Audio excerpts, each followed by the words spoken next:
Okay, we got cut off. I ran out of space on the phone. Down here I have they're snap circuits, which I will, again, I'll do a separate video on that. Very, very cool for them to play with and use. Here is a basket full of pre-packaged, put together science experiments that my son is using this year. This is an armoire that my husband and I bought at an antique market in Italy when we lived there. And it is used just for storage. My laminator, paper clips, hole punch, books we're not using, paper, homeschool catalogs, that kind of stuff. Nothing real exciting in there. Here I have a container of just kind of poster stuff that we're using. It's the Animal Kingdom, the moon. This is a genealogy chart for Jesus. Here are some posters. I bought these at I found these at a yard sale. They're by the same people who put together the Jackdaw publications, and they're black and white posters for different times in American history. So like this one has several, I don't know if you can see that, several posters in here of child labor. So when we get into the early 1900s, I will pull these out for the kids to look at.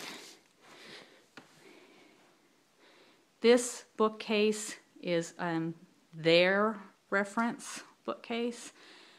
And supplies, this is chemistry supplies up here. More chemistry supplies in here. Rock study kits. Math and science reference.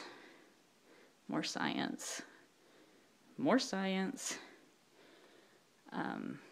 History. These are kind of cool. These are from Classical Conversations. We do not do classical conversations, but I love their history flashcards. So you have a flashcard, timeline, and information on the back. Mexican Revolution, Lenin, and the Bolshevik Revolution. And then it has, like I said, information on the back. Flashcards, English reference. I just bought these for the kids. Even though they are older, when we do things together and they still kind of argue sometimes over who answered first.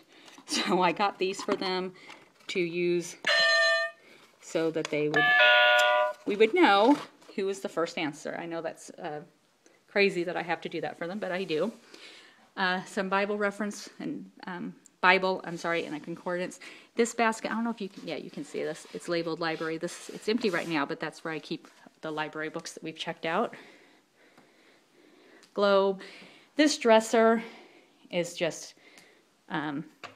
really just for supplies, like extra paper, cardstock, Post-it notes, my label maker, pencils, Sharpies, labels, that kind of stuff. Some seashells there on the ledge. And then this is my bookcase here. The top shelf doesn't have very much on it. A little candy dish for my grandma where I keep my good chocolate where the kids don't get into it. And my homeschool type reference books. And then these are, this shelf is all teacher manuals and answer books.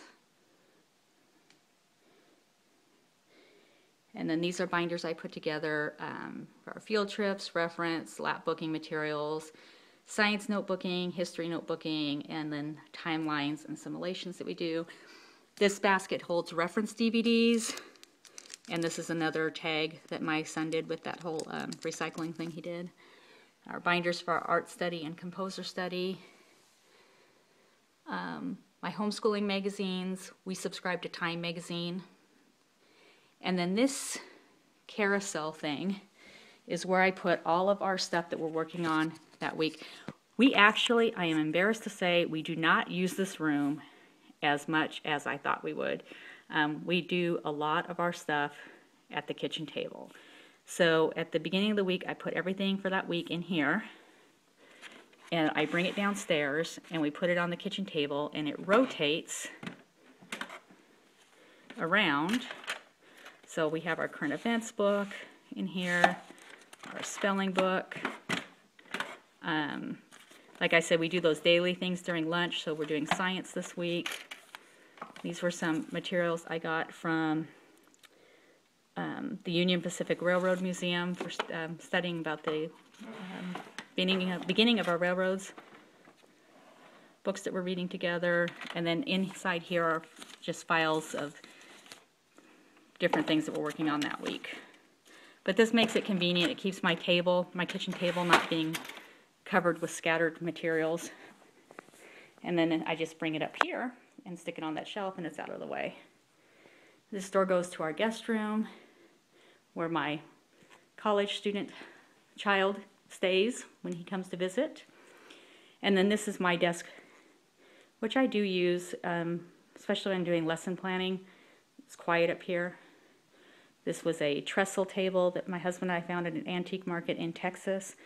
I want to say it was built in 1840, and I love it.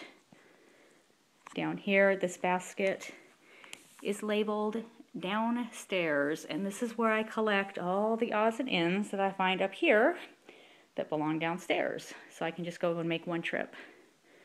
So here I have a in basket that just has a notepad in it right now because I knew I was making the video, so I got that cleaned up. And just, pencil sharpener, tape dispenser, stapler, pens, scissors, the dry erase markers for the whiteboard, candles so it smells pretty, this little bell we bought in Prague. We watched the blacksmith make it. I don't really ever use it, it's just for decorative purposes. Garbage can, exciting stuff. So that is our homeschool room, part 2.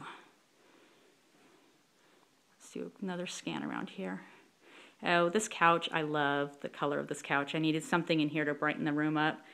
I got this from Lazy Boy, actually. And then this bamboo mat type rug. It's like old world typography.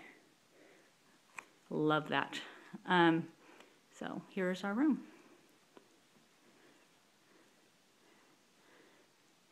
It is actually not a little after 11. It's a little after 10 at night. It's just that clock is so high that I have never changed it after daylight savings.